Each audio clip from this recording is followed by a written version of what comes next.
nuit violente où je lis un présage. Dans nos forêts, il y a 100 000 ans, un oiseau s'est donné la mort. Une étrange souffrance dans les yeux le chant. C'était un colibri d'anarchie traqué par une meute de trafiquants. Le jour, il jouait de l'aquaramandingue. Le soir, il fumait sa pipe d'herbe de Chine et s'enfonçait dans une nuit d'ivrée pour ne pas sentir, à l'aube, l'odeur fécale des abattoirs d'Okoumé. Ce matin, il m'appelait à ses réjouissances bleus corrodant les lumières coloniales du monde. Oh Azani, frère en flamme, irrésigné futur est notre fin. La littérature congolaise est vivante, très vivante, énergique, créatrice à souhait, et elle a une destinée vraiment ouverte sur l'horizon en termes de quantité et de qualité, et notamment en matière de poésie. Parce que nous sommes des grands oralistes et en ce sens des poètes significatifs, très présents dans le contexte social et culturel de chez nous. Parmi les poètes qui me viennent à l'esprit, il y a d'abord les grands anciens que sont Théophile Obenga, Maxime Debeka, Matondo Kubutouré, Christian Sédar Ndinga, Mwene Okunji. Pour moi, c'est les grands anciens qui continuent à créer, à écrire, et dont on peut penser que leur production, tout en étant déjà au zénith, a encore tout un versant important à explorer. Il y a les poètes émergents en quelque sorte, Serge Goma Bobanga, Omer Massem, Chardin Kala, Alima Madina, oui, Goma Malanda, Malikassi, le poète éditeur, pour qui j'ai une très grande estime et considération. Dina Maungu, oui, c'est un poète qui aurait pu figurer dans les anciens, mais qu'on peut mettre dans les poètes émergents. C'est un de nos rares poètes avec Malikassi et Okunji à vivre Mikili là-bas, en Europe, en France, et à continuer à créer dans le froid des hivers hexagonaux. Peut-être Soni Zaou, mais il faut qu'il travaille encore, qu'il produise encore. Ce n'est pas encore assez. Peut-être Pierre Tsemou, oui, certainement, Pierre Tsemou dans les poètes émergents. Et puis il y a les jeunes poètes, parmi lesquels le jeune Mwanda Kibiti, Dessieux Inyangabas, Mouena Beka, Kelly, le magistrat, le doctorant Mboumakita, et un certain nombre de personnes comme ça. Est-ce que c'est parmi les jeunes qu'il faut mettre la grande dame de Point Noir, Mbala Mikolo, Nicole Mbala Mikolo, ou est-ce qu'il faut la classer dans les émergents?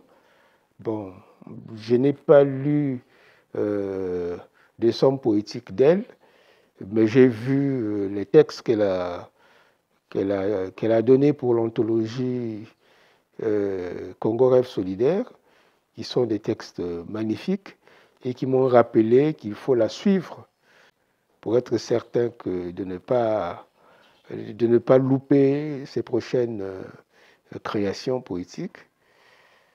Bon, donc il y a comme ça un certain nombre de poètes qui me permettent de ne pas désespérer de notre littérature. Et, et même un poète comme Ekole Koba, je le classerai dans les poètes émergents, même si il n'est producteur que d'un seul recueil, mais c'est un recueil qui a été remarqué, d'abord par le critique littéraire Kaliman Zouji qui en a fait la préface, et puis qui a été remarqué surtout par le socle de la tradition qu'il ramène à la grande lumière, et ce n'est pas la moindre de ses qualités. Donc voilà un peu sur le bilan poétique de la littérature congolaise. Ce que je peux dire, je n'oublie pas Alain Mambakou, mais lui, il est dans les grands anciens. Il n'en écrit peut-être plus de la poésie. Mais je le soupçonne de continuer à en écrire, mais de ne pas la publier tout de suite, parce qu'il est très, très occupé par le roman. Le romancier, c'est ce qu'il est d'abord par son identité prolifique, le gardien de la parole. Et donc, globalement, je pense que je n'ai pas raté des personnes significatives. Est-ce que j'ai parlé de Marie-Léontine Tibinda, qui devrait appartenir aux grands anciens, parce que justement, elle est la première poétesse congolaise, du point de vue de la publication en 79 et 80 de ses deux premiers recueils. Et puis après est arrivée Amélia Néné, qui n'est plus parmi nous. Globalement, je n'ai cité que les poètes qui sont encore sur la terre des hommes, et non pas ceux qui sont déjà partis à l'Orient.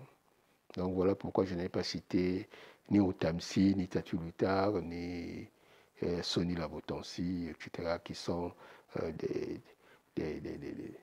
comment dire, des promontoires, des phares. Je ne les ai pas cités.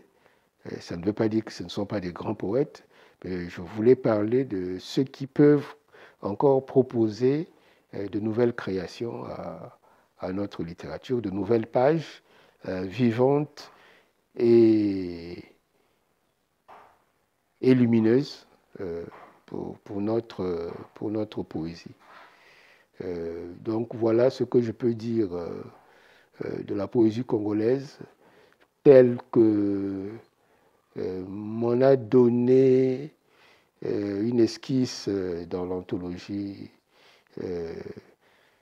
Congo Rêve Solidaire que nous avons poussé. Hyper Malanda, que je n'ai pas cité, que j'ai oublié de citer, qui doit être dans les grands anciens, dans les émergents. Hyper Malanda, et puis tous les autres amis qui ont participé à ça, Serge Gomorubanga, Alima Madina, Marie-Léontine et tout. Donc, non, je crois que voilà ce qu'il y a à dire par rapport à la poésie congolaise. Et la voix des romanciers aussi reste en alerte. Il y a des jeunes gens qui ont été primés dernièrement, le jeune Fanatiki, pour un roman publié chez Latex à Paris. Bon, donc le théâtre congolais est vivant. Chaque année, il y a le festival Mansina sur scène qui vient de fêter son 20e anniversaire. Que veut le peuple? Avançons. Hein? Et cessons de nous lamenter. La parole de Chikaya est une parole d'amplitude, de motivation grande et d'ouverture d'esprit. C'est celui qui m'a tiré vers la poésie et c'est celui qui m'y maintient. Hein? Mais j'aime aussi beaucoup son théâtre. Peut-être que je finirai par écrire une pièce de théâtre. Dans son poème Temps et fleuve, Chikaya dit « Un jour, il faudra se prendre, marcher haut les vents comme les feuilles des arbres, pour un fumier pour un feu. Et c'est fondamental. Ça vous galvanise. Hein? Gare à la soif. Nous serons sur tous les chemins. Mais gare aux pieds nus. Nous serons sur tous les chemins. Mais Chikaya, c'est un auteur motivant. Ce n'est pas possible de le lire et de rester assis, le cul sur une chaise. Non. Quand on l'a lu, on doit se lever, marcher, changer sa vie, hein, pousser les obstacles, avancer, hein, chercher du soleil. Voilà. Hein. Et donc, c'est cela le sens de la poésie. Hein. Son objectif cardinal, libérer les esprits. Et ça, de manière fabuleuse, monumentale, on le rencontre chez Chikaya Utamsi.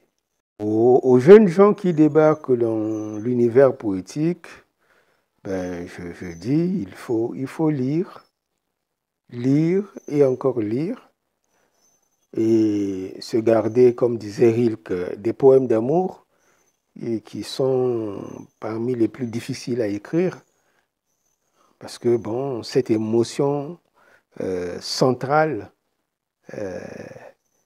qui nous révèle à nous-mêmes est l'une des plus difficiles à cerner et dont il est encore plus difficile de rendre compte. Mais cela dit, qu'ils lisent et qu'ils écrivent chaque jour, chaque soir, autant que possible. Parce qu'écrire des poèmes est une chose. Mais maintenant, construire un recueil, construire un livre, cela est autre chose. Et c'est là, quand on arrive à ce point-là, que j'ai des contradictions avec la plupart de mes compatriotes qui justement s'étonnent que je fasse 17 ans sans écrire. Mais on ne peut pas écrire l'homme indépendant en une année, ce n'est pas possible. Hein? Ceux qui ont déjà une quinzaine, une vingtaine de recueils qui en sortent chaque année, bon, je ne sais pas qu'est-ce qu'ils écrivent. Hein? Parce que la littérature, c'est la vie. Hein? Ce n'est pas se lever un matin et puis commencer à griffonner des pages et des pages.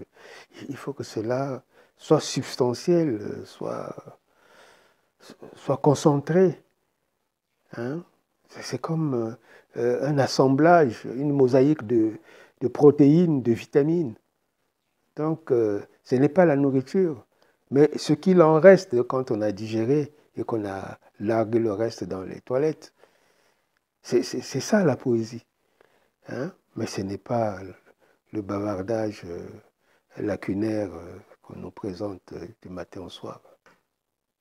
Je suis désolé, mais bon. C'est ainsi. Travailler avec Jean-Blaise Bilombo, c'est une partie de plaisir, oui ou non? C'est une partie de plaisir quand on veut vraiment avancer dans la démarche intellectuelle. Parce que le temps que j'ai travaillé avec lui constitue pour moi aussi comme faire mes humanités. J'ai beaucoup appris en travaillant avec lui. C'est vrai que nous travaillons sur des projets spécifiques, mais ce qu'il m'apportait allait au-delà du travail qu'on faisait. Je peux dire que ça a été une grande formation. Pour moi qui suis curieux de nature, je pense que ça a été plus qu'une partie de plaisir, ça a été un grand moment de formation personnelle, de formation littéraire, de formation artistique. C'est quelqu'un, je peux dire, quand vous travaillez sur une question, même sur laquelle il n'a pas de maîtrise, mais quand vous commencez à travailler, on sent que du moment où vous travaillez, au moment où vous aboutissez au résultat, c'est que lui-même s'est fait sa petite formation sur le sujet. Ben, je peux dire que ça m'a fait avancer, de travailler comme ça. Il y a certes eu des moments où c'était un peu douloureux, où c'était un peu pénible, mais au final, j'appréciais toujours tous les moments qu'on avait passés ensemble, tous les sujets qu'on avait abordés. enfin, c'est facile de travailler avec Jean-Blaise Samba, il suffit que je sois sérieux. D'abord, lui, c'est un homme honnête et droit. Et donc, il m'a fait travailler et j'étais honnête devant lui. Et quand tu fais des commandes en photographie par exemple, on a travaillé sur un journal français dont on a travaillé et on a fait un travail avec Afri Photo, je crois, Afri Photo.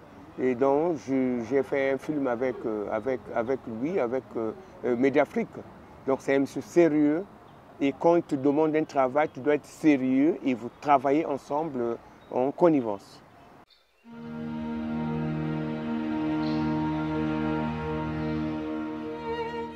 La question de l'édition est relative au développement des industries culturelles dans notre pays.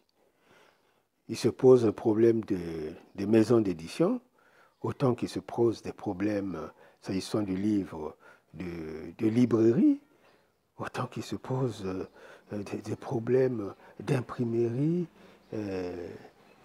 fonctionnelle. Il n'y a rien de tout cela. Il n'y a rien de tout cela.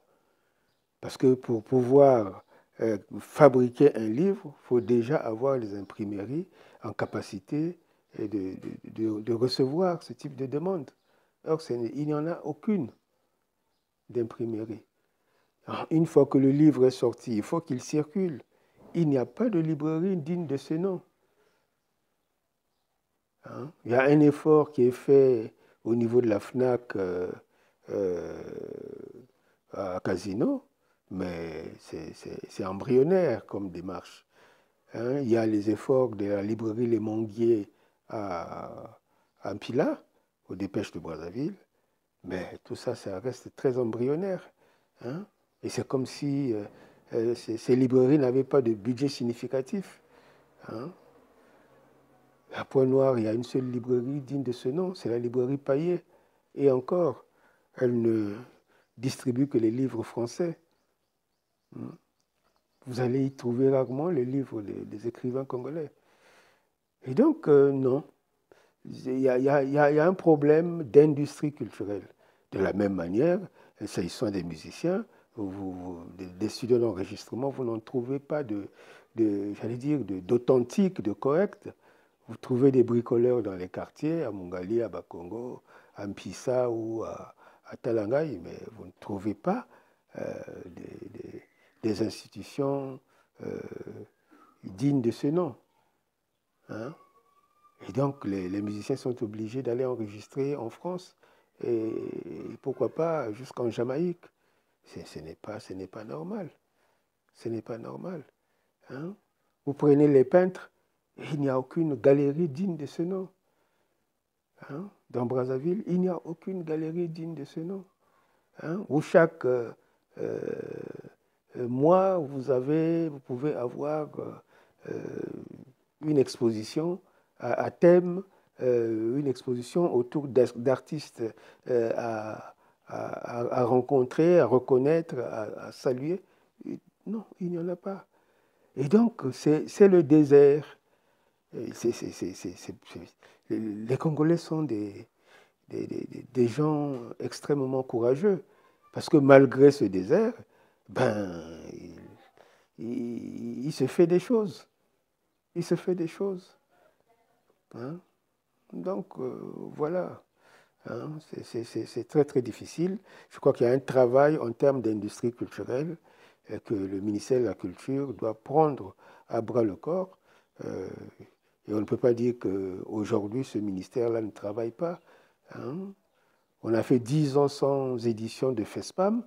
Et on vient d'avoir une édition de FESPAM 10 ans plus tard, grâce au leadership qui est en place aujourd'hui. Bon. Donc, espérons que les questions d'édition, les questions de galerie et d'exposition, les questions de studio d'enregistrement trouvent grâce avec cette nouvelle administration qui a l'air de vouloir bousculer un tout petit peu les choses.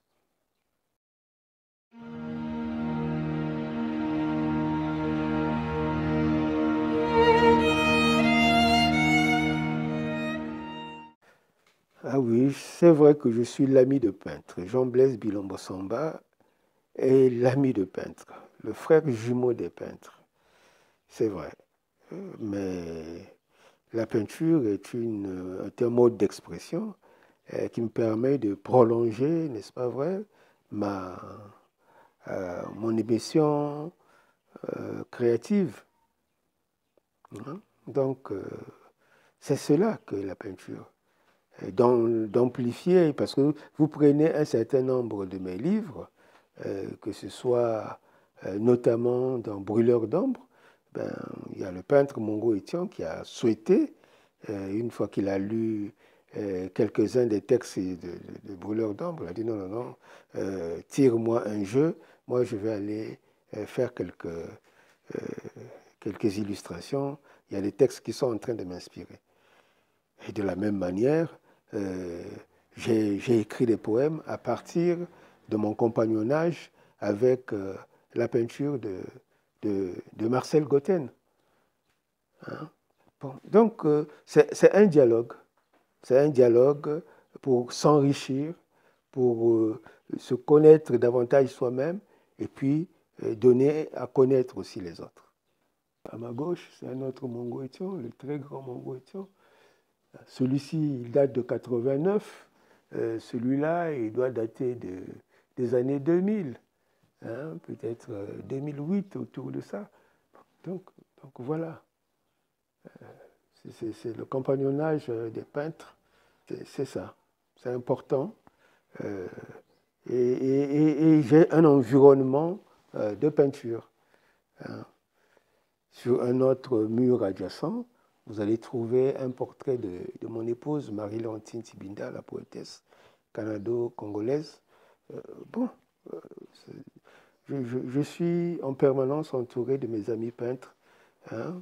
Mon jeune frère Gatino Massamba est là, sur ce triptyque-là dont il a tenu que je le lui achète, etc. Il est venu le déposer à la pharmacie, je n'avais pas un centime. Il a dit non, non, non, ça c'est pour vous, Doc. Vous devez le garder. Bon, j'ai mis le temps qu'il a fallu, mais j'ai gardé ça, je lui ai payé, je lui ai acheté.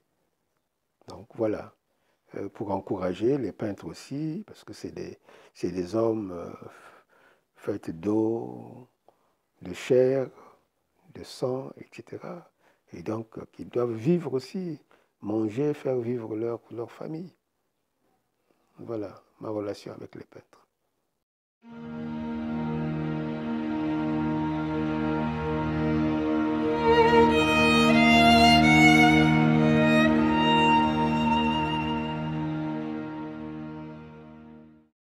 Ben, ce que je peux dire aujourd'hui de Yablez Bilombo Samba, le doyen, l'ancien, c'est une référence. C'est une référence par rapport à sa contribution, à son empreinte, non seulement en tant que docteur, mais en tant qu'homme culturel, en tant qu'acteur, moi je dirais même expert, parce qu'il a touché un peu partout pour donner un peu sa teinte, sa couleur.